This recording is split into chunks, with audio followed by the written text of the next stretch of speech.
Buenas tardes. En mi calidad de presidente del Consejo Asesor de la Fundación Hay Mujeres, en nombre de su presidenta y fundadora María de los Ángeles Fernández, la directora ejecutiva Mainie Chang y el directorio, saludamos y agradecemos a todos los presentes, a la Radio Universidad de Chile, al Centro de Estudios Europeos de la Universidad de Concepción y particularmente a nuestras panelistas, Paulina Astroza y Lucía Damert, ambas expertas de la red Hay Mujeres, con quienes iniciamos el año 2019 el conversatorio Hay Mujeres Internacional, que hoy presenta su tercera versión. Un saludo y agradecimiento especial por moderar este evento y recibirnos esta tarde a nuestro amigo, el destacado periodista y embajador Hay Mujeres, Patricio López. Desde el año 2013, la Fundación Hay Mujeres está trabajando en la promoción de la voz pública de las mujeres como una dimensión de su liderazgo, incluyendo a los hombres en dicha misión. Y hoy, más que nunca, resulta particularmente relevante destacar y visibilizar el rol de la mujer en el ámbito internacional, sobre todo en lo que dice relación con los procesos de consolidación de la democracia, la paz y la seguridad. Albert Camus escribió una vez: es extremadamente raro que uno se encuentre con un momento de gran revelación, una o dos veces en el mejor de los casos en toda la vida, pero la vida se transforma para siempre cuando ello sucede. Para aquellos de nosotros que anhelamos la construcción de la paz y la reconciliación con perspectiva de género, es importante que historias inspiradoras de mujeres líderes en la vanguardia de la paz y la seguridad ofrecen un momento excepcional y revelador. Las mujeres nacen como narradoras a medida que crecemos, escuchando historias de nuestras madres y abuelas y aprendemos a descubrir nuestra fuerza y brindar fuerza a nuestros seres queridos a través de la narración. Las historias de mujeres constructoras de la paz hacen y pueden marcar una diferencia, porque el mundo necesita involucrar más a las mujeres en la resolución de conflictos y la consolidación de la democracia y la paz.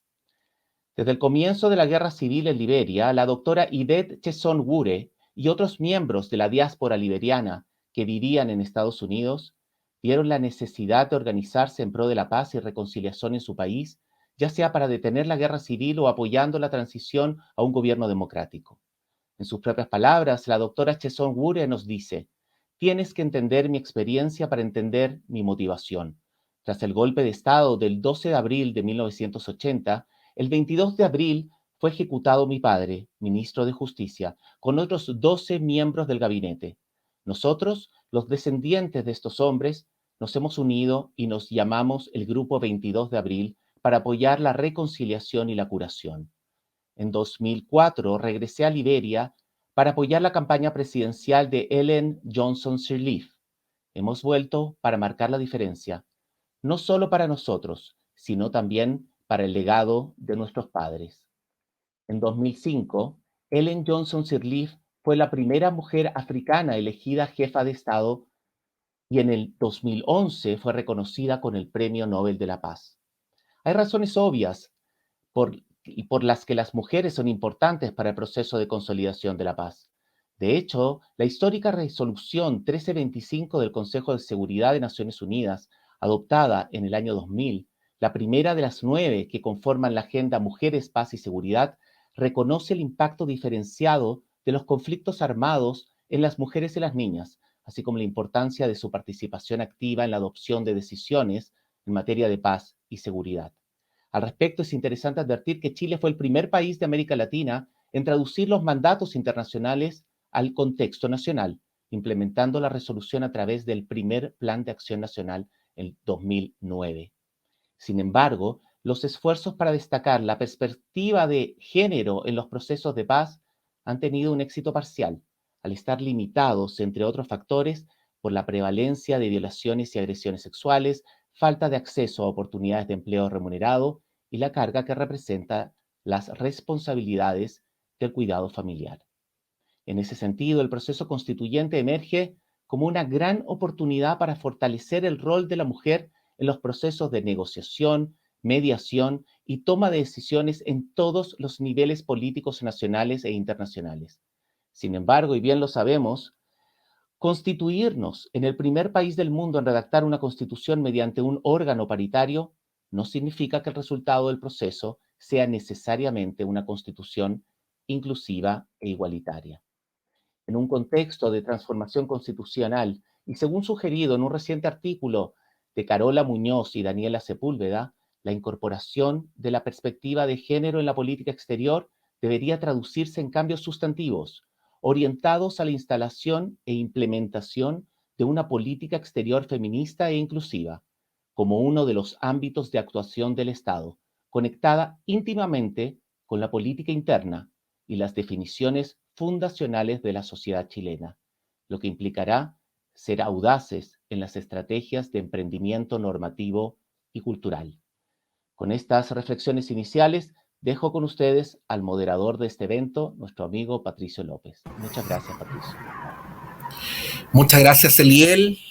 Bienvenidas, bienvenidos a este Hay Mujeres Internacional, Cambios Políticos y Transformación Social en Chile y el Mundo. Es la tercera vez que lo hacemos y no hubiéramos imaginado que por segunda vez lo íbamos a hacer así vía remota en contexto de pandemia. Vamos a saludar a quienes van a participar de este panel. En primer lugar, a la académica de la Universidad de Santiago de Chile, experta en política latinoamericana y seguridad ciudadana, Lucía Damer. Lucía, buenas tardes, muy bienvenida. Hola, buenas tardes, Patricio, a todos y todas. Gracias a Hay Mujeres una vez más por la invitación. Y saludar también a Paulina Astroza, quien es académica de la Universidad de Concepción y directora del programa de estudios europeos de esa casa de estudios. Paulina, buenas tardes. Hola, buenas tardes, Patricio, Lucía. De nuevo un gusto estar con ustedes, lamentablemente de manera virtual, pero aquí agradecida también por la oportunidad de Hay Mujeres para comentar los temas internacionales desde una perspectiva femenina, tanto Lucía como yo, como lo hemos hecho otras veces. Sí, me acordé de una canción para introducir este foro. No sé si ustedes la conocen o si les hace sentido como introducción. Esa que dice: recuerdo cuando dije que este invierno iba a ser menos frío que el anterior, ya que estoy congelándome. La canción de Los Prisioneros, porque el año pasado no imaginábamos que íbamos a estar de nuevo en esto, ¿no?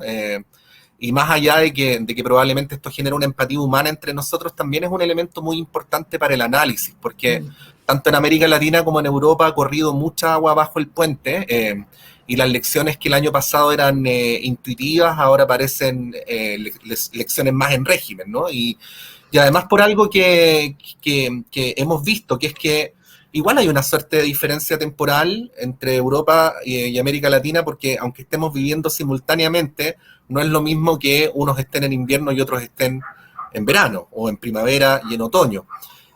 Si pudiéramos hacer un recorrido desde marzo hasta ahora, ciertas lecciones, ciertos subrayados de la política pública que a lo mejor antes de la pandemia no estaban tan claros y que de alguna manera cambian los sentidos políticos en cada una de estas regiones.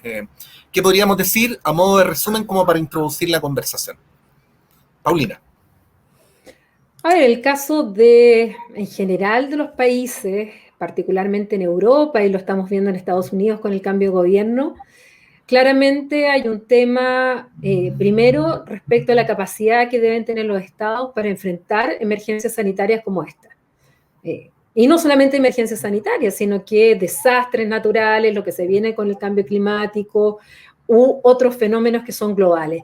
Y nos hemos dado cuenta que incluso aquellos países desarrollados que cuentan con alta tecnología, que cuentan con dinero, se vieron superados por la pandemia y estados que jamás habríamos pensado, como Estados Unidos, van a tener ya 600.000 muertos. En el caso del Reino Unido van más o menos en 300, 350.000 muertos. La situación de la India, que es uno de los países que más vacunas produce, hoy día es espantoso. De hecho, su primer ministro no estuvo ni siquiera, pudo estar presente en la reunión del G7, como estaba invitado por la emergencia sanitaria que tiene. Ni hablar América Latina, África. Entonces, la primera gran lección es el tema de cuán preparados estamos los estados a nivel público, no privado, a nivel público, para enfrentar este tipo de situaciones. Y lo segundo es el tema de cuánto se aporta desde el punto de vista tributario, desde el punto de vista de los impuestos, desde el punto de vista de lo que ganan también muchas empresas transnacionales, las mismas farmacéuticas hoy día, a que tengamos un estado de bienestar y de protección social mínimo, que proteja a todas las personas. Y eso es lo que estamos viendo con el cambio ahora con Biden, con esta propuesta que ha hecho y ha puesto billones de dólares encima de la mesa, y por otro lado los europeos que también lo hicieron. Lamentablemente en el caso de América Latina no tenemos estas capacidades y tenemos que entrar a endeudarnos, y nuestras capacidades fiscales tampoco son muy buenas. Entonces la situación aquí es mucho más complicada. Lucía Damer. Sí, a ver, varias cosas, Patricio, creo, estoy de acuerdo con lo que ha dicho Paulina, efectivamente, y me voy a concentrar en América Latina. Para América Latina el COVID es un retroceso de 3 décadas en términos económicos y por ende sociales y por ende políticos, ¿no? Y ese retroceso económico demostró un segundo elemento, que es que el Estado no estaba tan presente, que más bien el Estado estaba ausente, que las decisiones estatales en aquellos lugares donde había un sistema de salud pública como Chile, como Uruguay incluso, a pesar de las dificultades de la pandemia, finalmente se logran sostener, pero hay otros países donde esto no ha sucedido. Y el tercer elemento es que efectivamente en este marco está empezando a tener también consecuencias políticas, ¿no? El modelo de desarrollo latinoamericano, que estaba muy centrado en la idea que, bueno, cada uno salía adelante como podía, que un Estado pequeño, que un mercado grande, que mucha competencia, se ha visto desfondarse cuando uno ve 200.000 personas saliendo de Lima, caminando hacia sus pueblos porque no tienen cómo sobrevivir, o uno ve las migraciones masivas que están ocurriendo en algunos países, o las situaciones de Brasil y México, donde se muere mucha gente, y al igual que en Chile, se mueren los más pobres, ¿cierto? Los que no tienen capacidad de acceso a la salud. Entonces, América Latina va a ser efectivamente muy golpeada, y creo que lo que empezamos a ver ahora con la elección de Castillo, con lo que está pasando en Colombia, va a ser también parte de la foto más política de las consecuencias del COVID. Sí, bueno, nos encontramos con algunas preguntas que se han ido instalando. Creo que hemos vuelto a generar una reflexión política, colectiva, se ha vuelto a problematizar el tema de los sistemas de salud, por ejemplo. Pero no solamente estamos hablando de los sistemas de salud, sino que también estamos hablando de cuál es el rol del Estado, ¿no? En la cautela de determinados derechos. En el caso de Europa, Lucía, bueno, el estado de bienestar hace que probablemente los sentidos comunes instalados sean distintos a los de América Latina. Pero de todos modos, y a propósito de la crisis subprime de principios de siglo, este fue un asunto que se fue de alguna manera deteriorando, o al menos problematizando. Creo, como te contaba, que hemos vuelto a verlo, ¿no? Al volver a verlo, ¿qué cosas podríamos decir?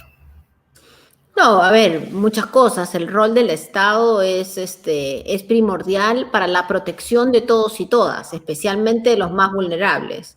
También es primordial en la protección de aquellos que no son los más vulnerables, pero que tienen que enfrentarse al mercado. Cuando tú miras el exceso de cobros en algunos países latinoamericanos por parte de la industria de la salud privada, lo que evidencias también es una limitadísima capacidad de regulación. Efectivamente, además, en términos de salud, se abre todo este capítulo gigante de lo que son las comorbilidades, ¿no? Porque uno ahora graciosamente dice, bueno, los que tienen alguna comorbilidad vayan al médico, pero en muchos países latinoamericanos la población ni sabe que tiene diabetes.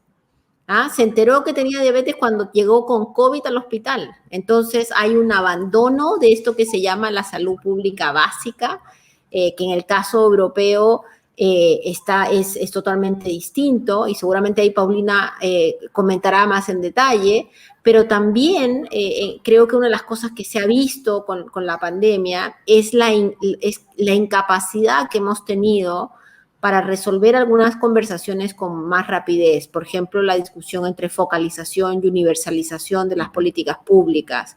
Es verdad que hay países que son muy pobres, pero también es cierto que países tenían, como Perú, por ejemplo, o Brasil, tenían espacios financieros para ayudar a la población, y se ha hecho de una forma bastante irregular. En ese sentido, digamos, las mejores prácticas latinoamericanas son aquellas donde tú tenías una población probablemente más preparada, pero lamentablemente muchos países van a ver retrocesos que son fundamentales, y un tema final: en toda América Latina las mujeres se van a llevar la peor parte, en términos de más desempleo, ¿cierto? Mayores niveles de violencia, entre otras cosas. Sí, esa pregunta yo la tenía en el tintero, pero ya que la mencionaste, Lucía, la vamos a agregar a la palabra que le vamos a dar a Paulina. Paulina justo tuvo un pequeño percance tecnológico muy propio de este tiempo, así es que ya estoy de vuelta. le vamos a repetir la pregunta, ¿no? Decía que habíamos vuelto a ver, a problematizar la relación del Estado, por ejemplo, con los sistemas de salud o con el derecho a la salud, pero creo que eso también se hace extensivo al conjunto de los derechos sociales, ¿no? Y de cómo las políticas públicas y el Estado juegan un rol. Yo decía, por el hecho de que en Europa ha habido décadas de estado de bienestar, probablemente el sentido común es distinto al de América Latina, pero por eso mismo vale también el paralelo. Es cierto, pero hay que entender que en Europa hay varios estados de bienestar, al menos 4 tipos de estado de bienestar, porque uno tiende a hablar de Europa como si tuviera un solo tipo y que se administre de la misma manera, y que la relación entre el Estado y la sociedad es exactamente la misma, y no es así. Hay algunos que tienen una mayor protección, en que es una mayor protección por parte del Estado, donde se pone con mucho más dinero, con impuestos más altos. Hay otros donde tiene una tributación menor. Por lo tanto, no es exactamente los mismos tipos de bienestar dentro de, por ejemplo, los 27 países de la Unión Europea. Pero de todas maneras, todos tienen un mínimo de protección que, como decía Lucía, no existe en América Latina. Entonces, pero aún así se vieron sobrepasados en Europa. O sea, pese a ser estados ricos, pese a tener estados de bienestar, pese a tener sistemas de salud público y privado, porque tienen ambos, pero en el cual el sistema de salud público es muy bueno, y por lo tanto en algunos países casi existe solo el sistema de salud público, donde van desde reyes, los hijos, los políticos, hasta las personas que hacen el aseo, de todas las clases sociales, van al mismo sistema, pagan lo mismo en cuanto a prestaciones. Se vieron colapsados. Muchos países se encontraron, como el caso italiano, con el dilema de la última cama, y en otros sencillamente la gestión de la pandemia fue muy criticada, como el caso del Reino Unido, el caso de Suecia, y también con muchas críticas en el caso español. Pero finalmente la diferencia es que los europeos tienen una unidad que les permitió, después de todas las descoordinaciones iniciales, les permitió poner sobre la mesa el interés finalmente de toda la Unión Europea, poner dinero sobre la mesa, y en el sistema de vacunas poner las vacunas incluso de manera conjunta, y en el cual, pese a que ha sido una vacunación lenta, y algunos países se han quejado por lo lenta que es, por ejemplo en Alemania, resulta que esa es la forma en que han tenido en que todos los países tengan vacunas para poder enfrentar la pandemia. Porque de otra manera, los daneses, los noruegos, bueno, el caso de Dinamarca, Suecia, Finlandia, ya estarían todos vacunados. Y sin embargo, los españoles, los portugueses, los italianos no tendrían vacuna. Sin embargo, como pusieron la compra en común y están vacunándose, tienen algo que en América Latina no tenemos, que sencillamente aquí se transforma en el sálvese quien pueda, como decía Lucía. Cada cual compra las vacunas según puede, como puede, a quien quiere, y ni siquiera tenemos una mínima instancia en la cual conversemos los países en América Latina para ver cómo en conjunto enfrentamos esto, cómo en conjunto colaboramos. Nada, aquí cada cual con lo suyo, cada cual cerró las fronteras y cada cual le compra al abastecedor que quiere, y tenemos los graves problemas que están hoy día. Entonces, discusiones se dan, pero los temas o los tópicos son distintos en América Latina y en Europa, por las condiciones, evidentemente, que tienen cada uno de estos continentes y los países que los forman. Bueno, Lucía, eso es lo que nos pena, y yo no logro entender muy bien, hasta el día de hoy no logro entender por qué ocurre, porque en Europa hay idiomas distintos, culturas distintas. Hace apenas 75 años hubo una guerra donde murieron millones de personas. En América Latina tenemos en común casi en todo el continente el idioma, la cultura, no hemos tenido guerras tan tremendas en el último tiempo y sin embargo nos cuesta muchísimo más ponernos de acuerdo. Ni siquiera ha habido una gestión regional de las vacunas, por poner un solo ejemplo el que hacía alusión Paulina. Si abrimos esa ventana probablemente nos podríamos demorar mucho tiempo en contestar la pregunta, pero bueno, eso que nos pena y que Europa tiene, ¿no? ¿Cómo podríamos actualizarlo a la luz de lo que ha pasado en el último tiempo? Bueno, efectivamente tenemos élites políticas y económicas que también están en el sálvese quien pueda, porque para poder compartir, para generar mecanismos regionales de colaboración hay que estar dispuestos a dar y a recibir, ¿cierto? Y creo que acá en América Latina las élites políticas y económicas han estado mucho menos interesadas en el dar, tal vez más interesadas en el recibir. Y por mucho tiempo la política internacional de Chile, por ejemplo, estuvo mucho más centrada en las relaciones con otros países. Me acuerdo en algún minuto estaban esta estrategia política que decía que había que conversar con países similares, ¿no? Like-minded countries. Entonces Chile hablaba con Finlandia, con Nueva Zelanda, con otros países, y los países vecinos, bueno, quedaban un poco flotando, total, ¿qué iba a pasar? Y efectivamente en la política internacional siempre uno sabe que lo primero es fortalecer el vecindario.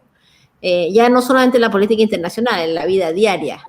Y creo que ahí América Latina ha tenido, digamos, una incapacidad formativa y después un tema que puede sonar un poco una lata académica, pero la verdad es que la mayoría de las organizaciones regionales que se han formado, que no son pocas, han tendido a rigidizarse, a burocratizarse y a politizarse. O sea, si tú miras, por ejemplo, el accionar de la OEA hoy día, que podría haber jugado un rol, es una OEA política, ¿cierto?, que al final del día trabaja como para un mundo político latinoamericano y no para el otro.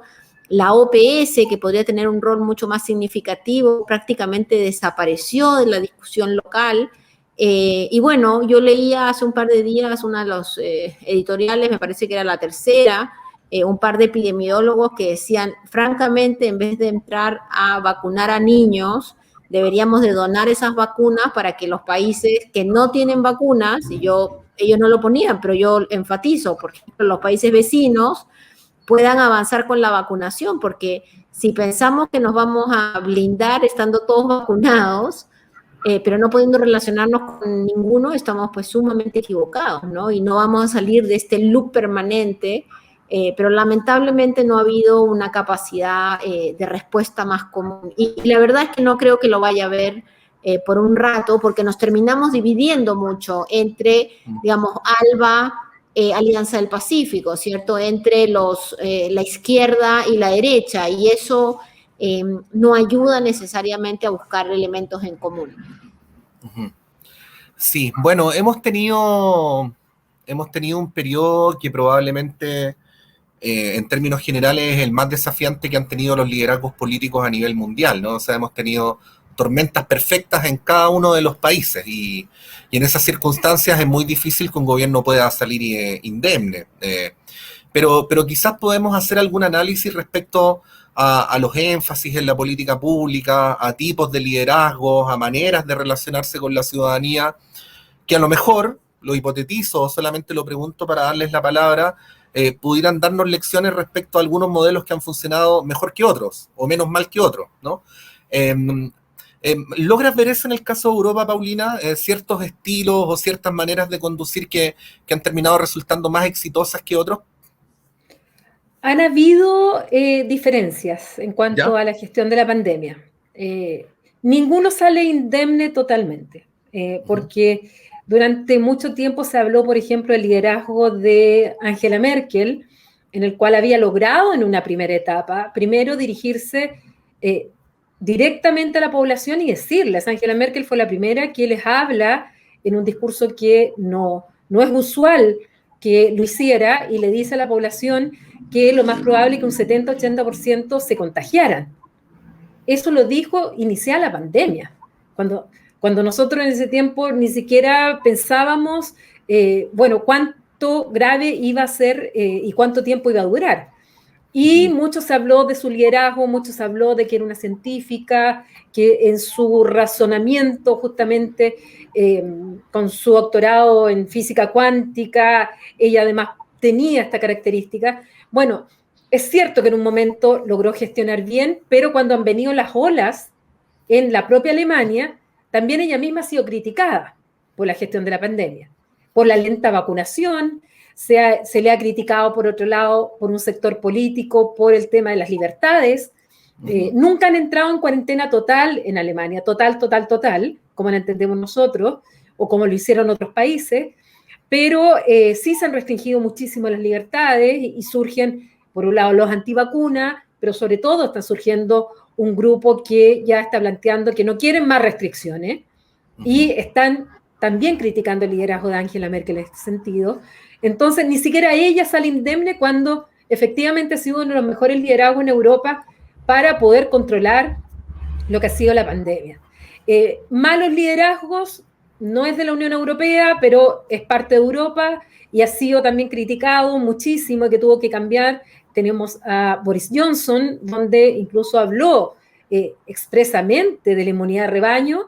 O sea, su tema era que todos se enfermaran rápido, porque era una simple gripe, rápidamente todos iban a estar inmunes y rápidamente la economía se iba a poder retomar el ritmo. Cosa que cuando ya las cifras empezaron a llegar casi a los 100.000 muertos, o sea, un informe al que le llega, le dice, oiga, o en cuarentena, o toma medidas restrictivas, o esto va a ser una catástrofe. Bueno, ahí cambia, pero ya llevan 300 y tantos mil muertos, sigue siendo uno de los países con mayores muertos y además con esta nueva variante, la variante británica. Otro país que también se criticó muchísimo fue Suecia, que nunca cerró nada. En Suecia nunca cerraron los colegios, nunca cerraron las terrazas, nunca cerraron los restaurantes, nunca cerraron nada. También con una idea de este tipo, y también fue muy criticado, porque los países vecinos, tal como decía Lucía, es muy importante lo que pasa en el entorno inmediato. Bueno, tanto Dinamarca como Suecia y como Finlandia habían adoptado medidas restrictivas y habían logrado bajar, y en términos económicos, que era la razón que daba Suecia, resulta que Suecia fue afectada igual o peor económicamente que otros países que sí habían adoptado medidas restrictivas. Entonces te encuentras de todo en Europa y con liderazgos que yo te diría que en general todos han salido de alguna manera tocados, incluyendo Angela Merkel, pese a que tiene altísima popularidad cuando va a cumplir ya 16 años de mandato. Lucía, la misma pregunta. Bueno, está el caso de Bolsonaro, que es como emblemático, pero bueno, hemos tenido de todo también en esta parte del mundo. Sí, a ver, yo te diría que en esta parte del mundo sabemos menos. Los europeos tienen sistemas de trazabilidad y de identificación de los contagiados mucho mejores, ¿no? Yo hoy día estaba en una conversación con gente en Guatemala, donde están abiertos los cines, está abierto todo, los restaurantes, en lugares cerrados, y me decían, bueno, pero tenemos 1.000 contagiados, pero claro, tienen 1.000 porque probablemente hace muy poquito testeo, y realmente yo te diría que en la gran mayoría de países latinoamericanos realmente no sabemos lo que está pasando. Lo vamos sabiendo solamente por cómo ha pasado en Perú, por el exceso de muertes, o lo que ha pasado en Brasil, ¿no? La magnitud del fenómeno. Y si en Europa y si en Estados Unidos la cosa ha sido aprendizaje a punta de patadas, acá en América Latina también.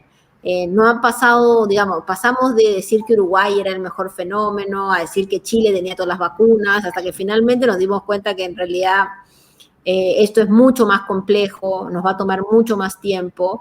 Lo que sí creo que América Latina, contrario a algunos países de otras latitudes, desde el día cero tuvo esta contradicción entre economía y salud, ¿no? Y efectivamente esa división de economía y salud nos sigue persiguiendo. Y es algo que no es solamente latinoamericano, está en todo el mundo, los mismos norteamericanos están en esa circunstancia todo el tiempo, pero nosotros lo vemos con mucho más complejidad en el caso de Bolsonaro, como tú bien lo mencionabas, en el caso Colombia, que dejó de pedir PCR para volar hacia allá, algunos paraísos del Caribe, que están abriendo de forma desesperada al turismo. Tú lo que ves es esta tensión permanente entre salud y economía, y lamentablemente te diría que en gran parte de América Latina ha ganado la economía.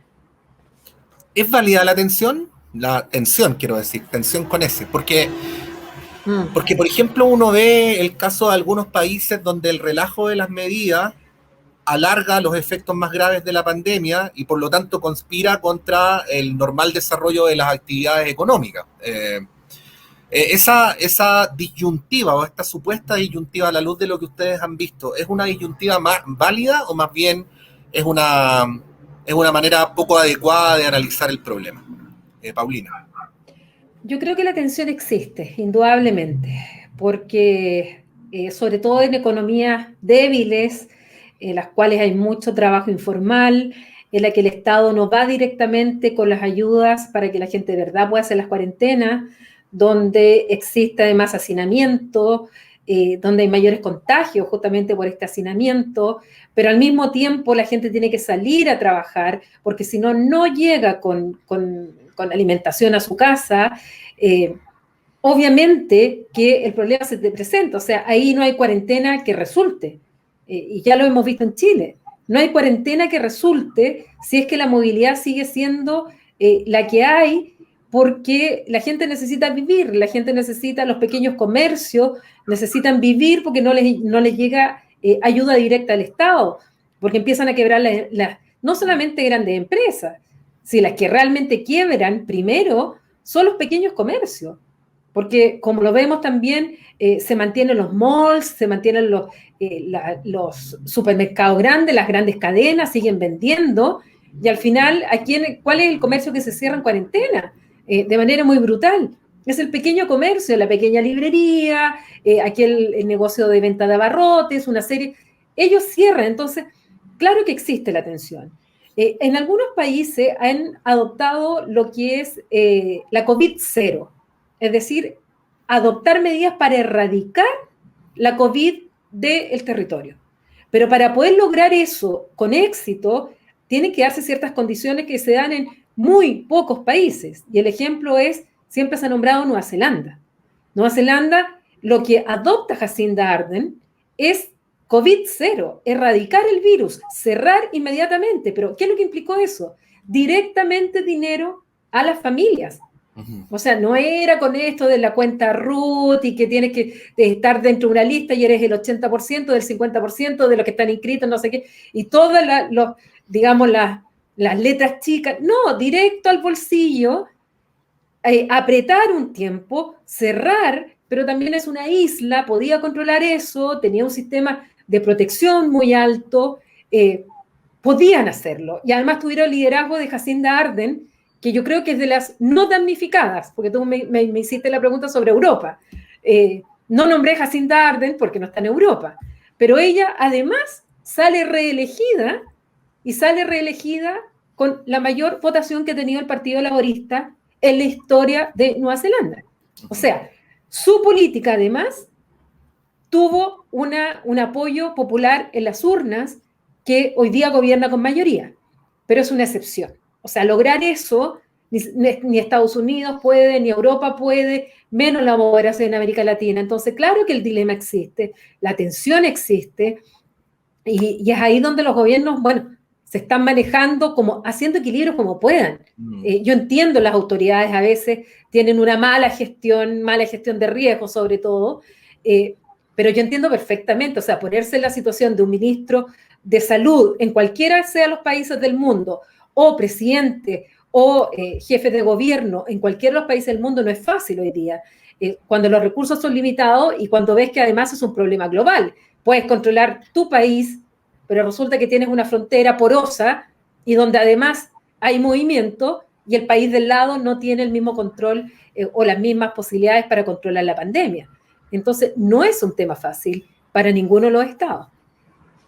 Estamos en Hay Mujeres Internacional, tercera edición, la segunda vía remota, que tiempos aquellos en los que nos juntábamos presencialmente, con Paulina Astroza y Lucía Dammert. Les quería plantear un tema que no me cabe duda que a Paulina le va a interesar, pero quizás a Lucía especialmente, porque forma parte de su trabajo académico permanente, que es el tema, vamos a llamarlo así, de la relación entre el control de la pandemia y las libertades, ¿no? Creo que es un tema súper interesante, porque obviamente lo que se nos ha pedido a los seres humanos de todo el mundo es que renunciemos a algunas libertades democráticas por un bien superior que es el control de la pandemia, ¿no? Entonces, reunirnos públicamente, desplazarnos libremente, son cosas que las democracias no impiden, pero que ahora se nos ha pedido que no lo hagamos.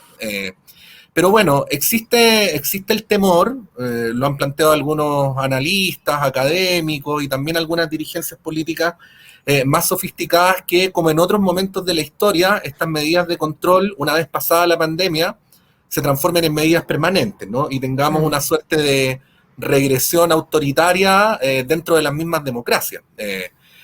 Sé que eso es algo que no podemos firmar todavía porque es una noticia en desarrollo, como decimos los periodistas, pero sí quería preguntarles cómo lo ven, porque es un dilema que ya se ha puesto encima de la mesa. Lucía. Sí, sin duda. Yo creo que eso hablarlo desde Chile es mucho más complejo porque acá estamos efectivamente en digamos, en los extremos de no hacer nada y tener un sistema policíaco, ¿cierto? Yo creo que lo más policíaco que ha habido es China, donde tus libertades están bien limitadas. De ahí tú entras en el mundo asiático, donde hay un nivel de control tecnológico muy fuerte de tu camino, de tu pasar, para la trazabilidad. Algunos países europeos también han avanzado en eso, pero yo creo que nosotros en Chile estamos bien a ese lado, porque estamos con el toque de queda. La comisaría virtual es algo que prácticamente nadie en el planeta entiende. O sea, nadie entiende que uno tenga que entrar a una comisaría a pedir permiso y poner toda tu información personal y que hoy día la policía tenga una base de datos de a dónde fuiste, dónde compras, no sé, tus cigarrillos, qué haces con tu vida, ¿cierto? A quién fuiste a visitar, a qué lugar vacacionaste, etcétera. Sin embargo, creo que parte importante de esa decisión, de ese nivel de control policíaco que hay, está muy vinculado con lo que Paulina mencionaba previamente. Si tú no tienes niveles de apoyo económico a la gente termina saliendo a la calle.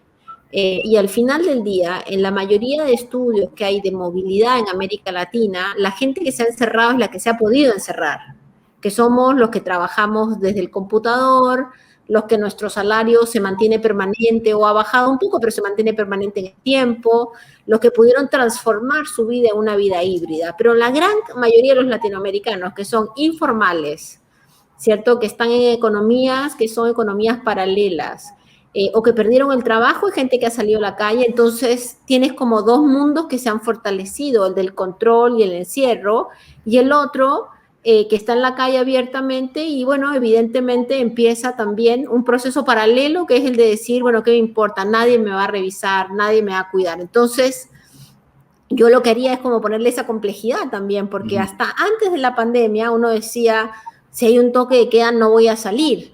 Hoy día uno dice, oye, el toque de queda es en 5 minutos y está todo repleto en las calles de Santiago, y la gente dice, no, si total nos dan una hora más o menos. Entonces hay una relativización también, ¿cierto? Pasa, y creo que efectivamente vamos a ir pensando un poco hacia dónde vamos. Yo creo que vamos a ir a sociedades de mayor control, y que la tecnología va a ser utilizada como un mecanismo, como si fuera, digamos, sanitariamente no dañino, para poder entregar información de uno en muchas cosas, ¿cierto?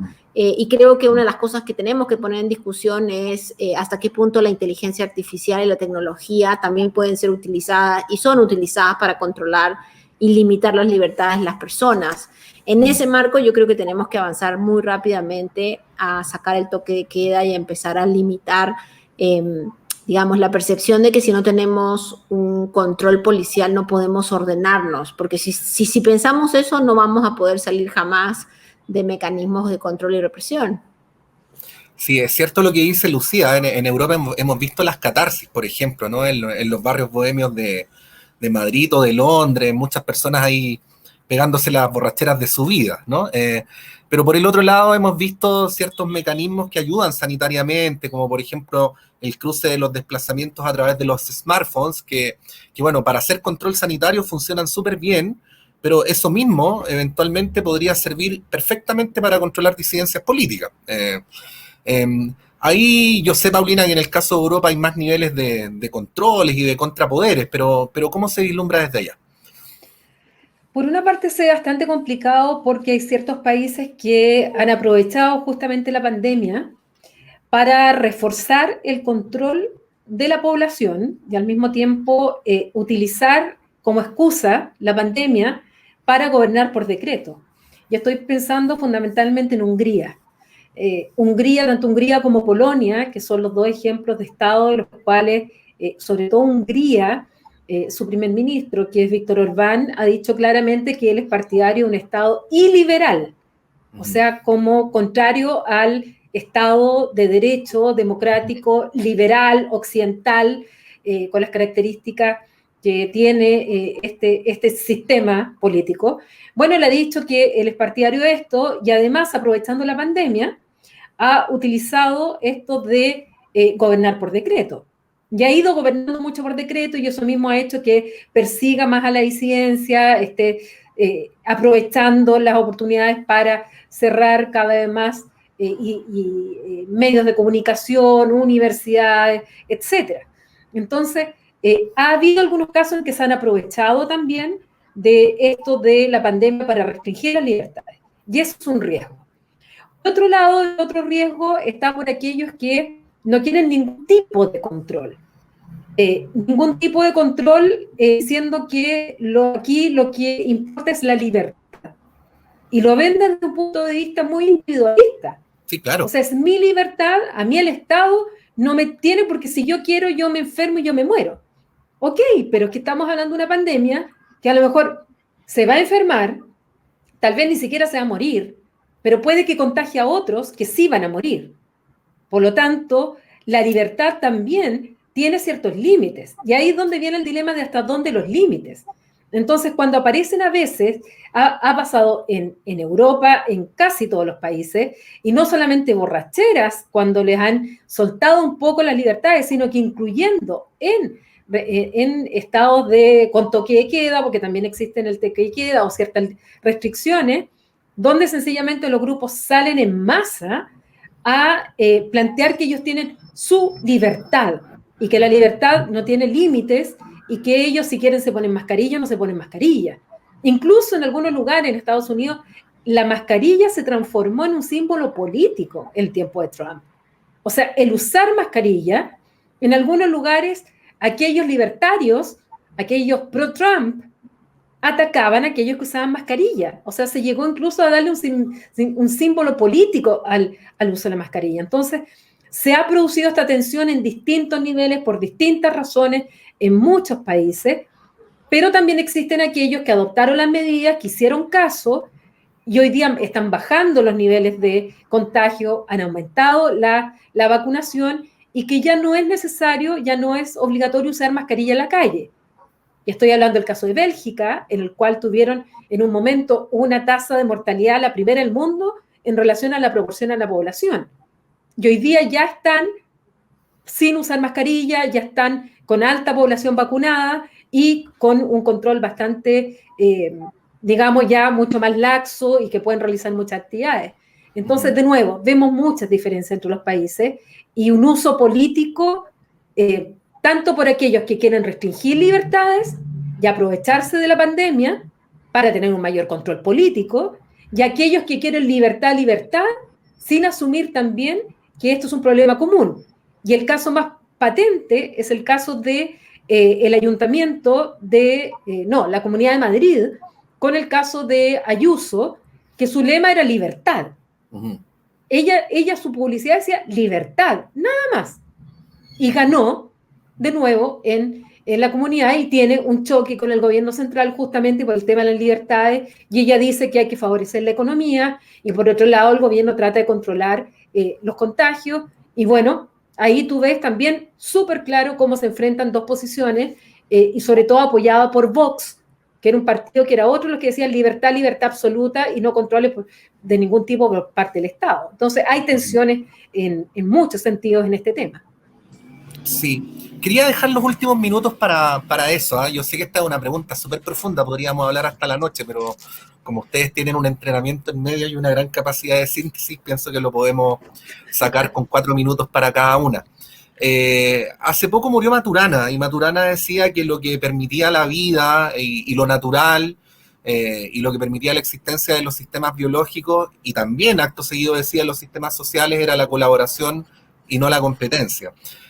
Hace algunas semanas entrevisté al profesor O'Ryan, infectólogo de la Universidad de Chile, y él decía, bueno, de una pandemia es imposible salir solo, ¿no? Solo se sale solidariamente, colaborando, en fin.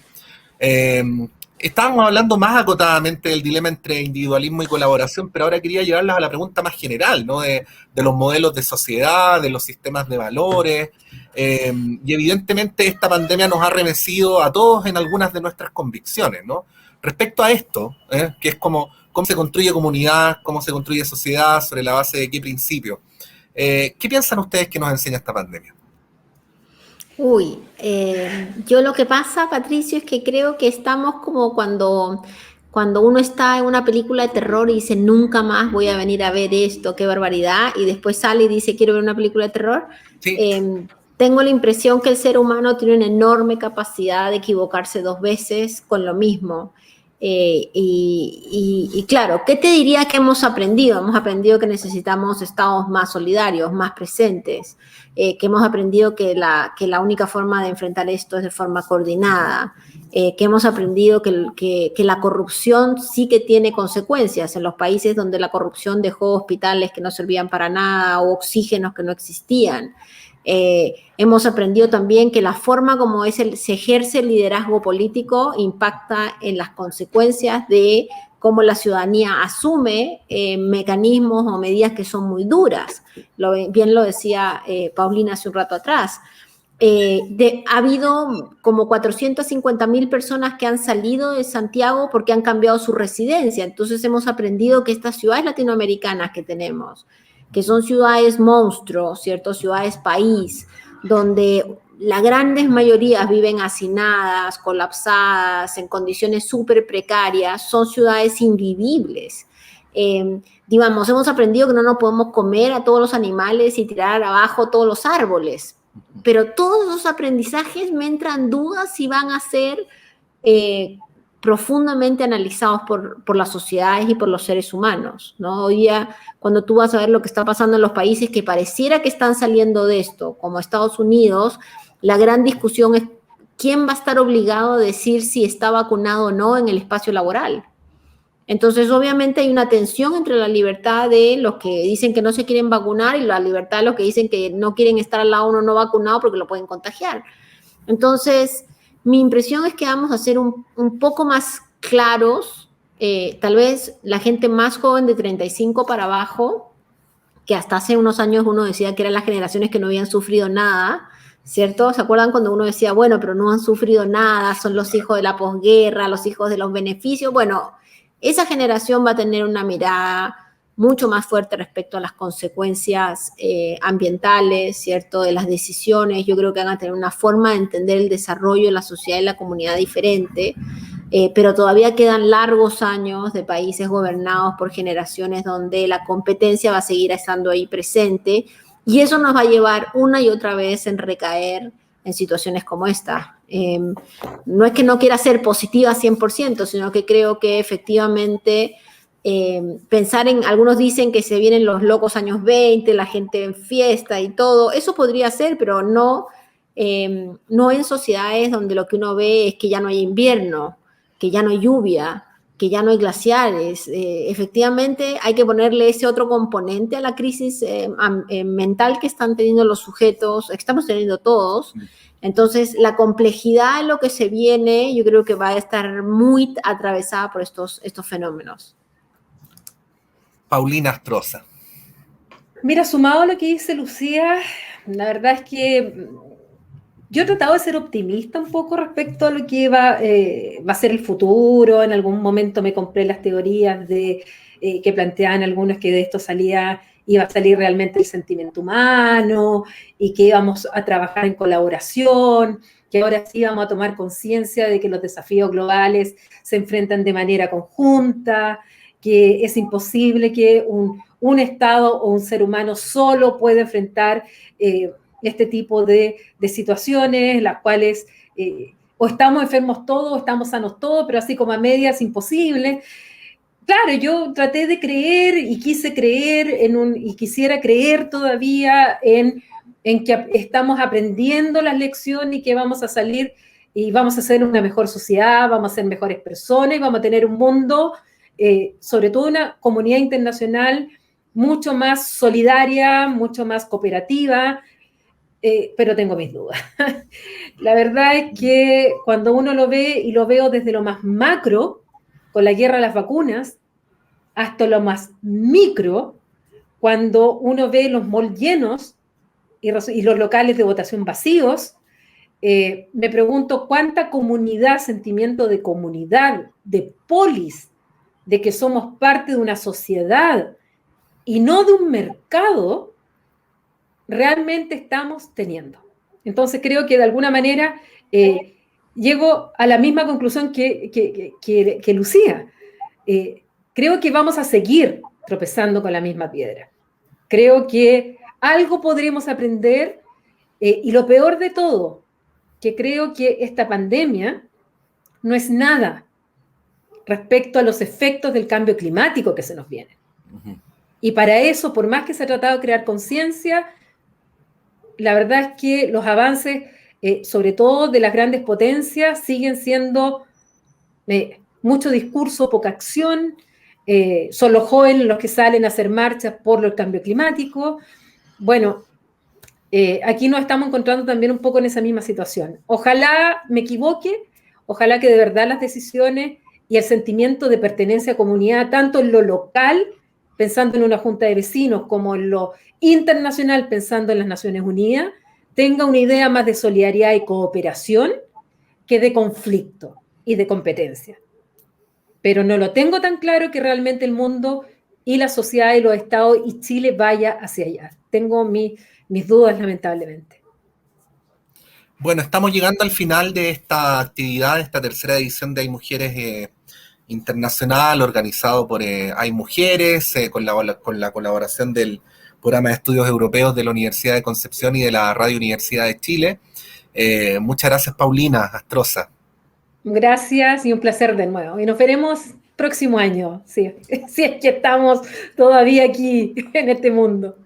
Esperemos que sí. Ya, hagamos todo lo posible para vernos presencialmente. Lucía.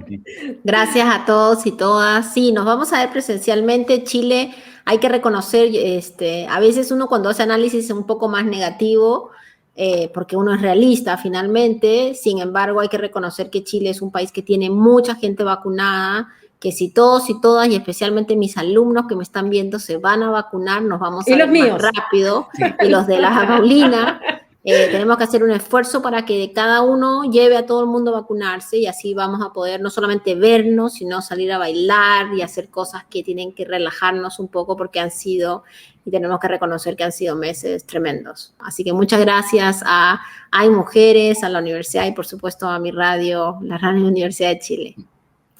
Gracias, Lucía, gracias, Paulina. Bueno, dejar las últimas palabras para Eliel Jason. Muchas gracias, Patricio.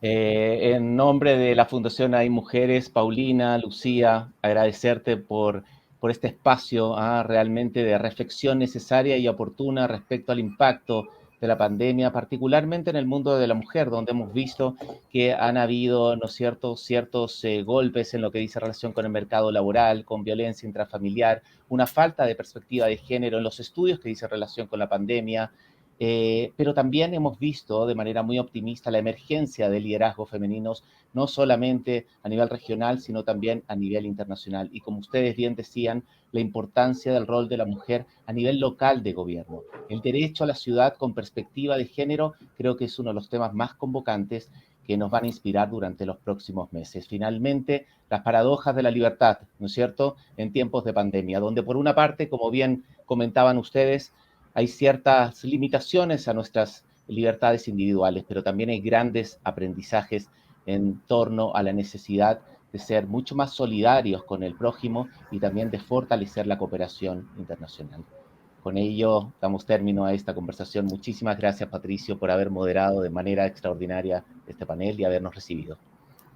Sí, y déjenme decir algo al final, como ahora las transmisiones son multimedia, y esto es, entre muchas otras cosas, una transmisión radial, solo para esos efectos contarles que en la Radio Universidad de Chile ya vienen nuestros colegas Yarna Levin y Felipe Pozo con Política en Vivo.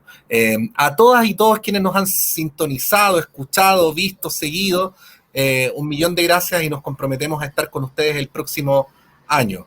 Vamos a sobrevivir todos juntos y juntas y nos vamos a volver a encontrar. Que estén muy bien. Así es. Chao, chao. Adiós. Chao, hasta el próximo año. Gracias.